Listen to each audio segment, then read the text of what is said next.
بسم اللہ الرحمن الرحیم۔ میرے استاد محترم امیر المجاہدین شیخ الحدیث و تفسیر حضرت علامہ خادم حسین رضوی علیہ الرحمہ کا ایک عمل میں نے بڑا شاندار دیکھا۔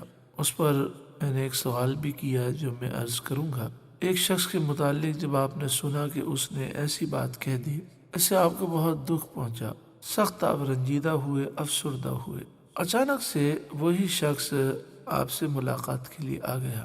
اب یہ تو ہمیں معلوم تھا کہ استاد محترم اپنی ذات کے معاملات میں عفو درگزر سے کام لیتے ہیں، برداشت کر لیتے ہیں۔ ایسا تو نہیں فرمائیں گے کہ اسے بھگا دیں یا نہ بیٹھنے دیں، نہ ملنے دیں۔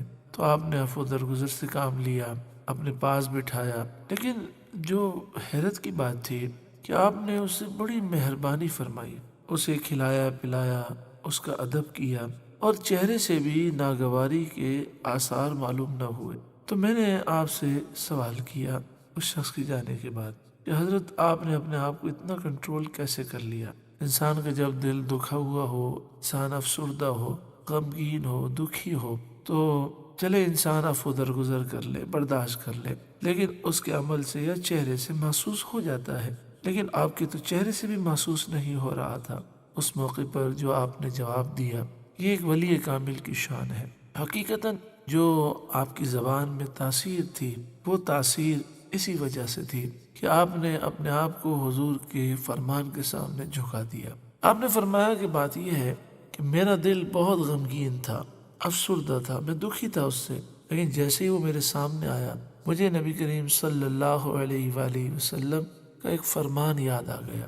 پیارے آقا صلی اللہ علیہ وآلہ وسلم نے فرمایا، من کان یؤمن باللہ والیوم الآخر، جو اللہ پر اور آخرت کے دن پر ایمان رکھتا ہے، فلیکرم ضیفہ، اس پر لازم ہے کہ وہ اپنے مہمان کا ادب کرے، تعظیم کرے۔ آپ کہتے ہیں یہ فرمان یاد آیا، میری ساری تکلیفیں دور ہو گئیں اور میں نے اسے دل سے معاف بھی کیا، اس کی تعظیم بھی کی اور اسے اخلاق سے پیش بھی آیا۔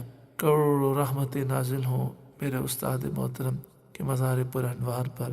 ان کے ایصال ثواب کرنے کا ایک طریقہ یہ بھی ہے کہ ہم بھی یہی کردار اپنی زندگی میں اپنائیں۔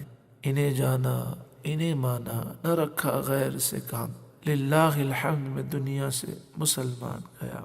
جب فرمان مصطفیٰ یاد آ گیا تو ہر چیز آپ نے بھلا دی اور اتنی محبت کا اظہار کیا کہ محسوس ہی نہ ہوتا تھا کہ آپ کا دل دکھا ہوا ہے۔ اللہ تعالی ہمیں بھی عمل کی توفیق عطا فرمائے۔ استاد محترم کا ایک فرمان آخر میں سماعت کر لیں۔ آپ نے ارشاد فرمایا، اسلام کی طرف چلے کوئی تو مالک کنڈ نہیں لگنے دیتے، یعنی جو اسلام کی خدمت کے لیے آگے بڑھے، حضور صلی اللہ علیہ وسلم کی ناموس پر پہرا دے، تو سرکار دو عالم صلی اللہ علیہ وسلم اس کی مدد فرماتے ہیں، وہ ذلیل نہیں ہوتا، اسے دنیا اور آخرت کی عزتیں ملتی ہیں۔ اللہ تعالی ہمیں بھی عمل کی توفیق عطا فرمائے، آمین، صلی اللہ علیہ وآلہ وسلم۔